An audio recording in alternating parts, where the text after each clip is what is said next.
তুফান দিয়ে একটা trend set হয়েছে। তুফানে যেমন আমরা শাকিব খানের হাতে মেশিন গান দেখেছি, ভাই আপনাদেরও যত প্রশ্ন আছে সব করবেন, প্লিজ আমাকে আমারটা করতে দেন।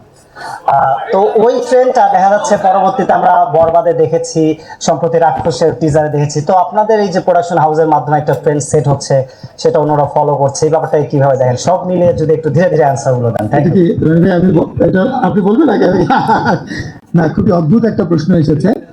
আমরা, আপনি মনে হয় বলতে যাচ্ছেন মেশিন গান, ব্যারেল গান দেখানোর যে ট্রেন্ড সেট করেছি, এই ধরনের কোনো ট্রেন্ড আমরা সেট করিনি। প্রথম কথা হচ্ছে এটা, কারণ আমরা যদি ট্রেন্ড সেট করতাম তাহলে আমাদের পরবর্তী সব সিনেমাতেই আমার ব্যারেল গান আর মেশিন গান থাকতো, যেখান থেকে ওই একসাথে অনেক গুলি বেরোচ্ছে।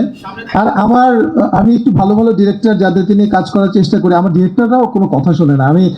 আমি রেজওয়ান রনিকেও বলছিলাম ব্যারেল গান অথবা মেশিন গান রাখা যায় কিনা দমে, তো উনি কোনোভাবেই রাজি হন নাই আর কি।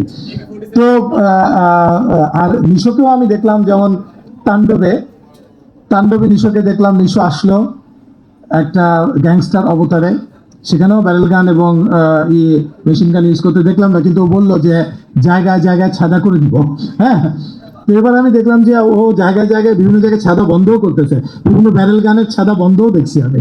তো আমার পয়েন্টটা হচ্ছে এই, মানে এটা কাহিনীর প্রয়োজনীয়তা আসতেই পারে, কিন্তু আপনি যেটা বলছেন ট্রেন্ড সেট করা, সো একই ধরনের ট্রেন্ড বা একই জিনিসে রিপিটেশন।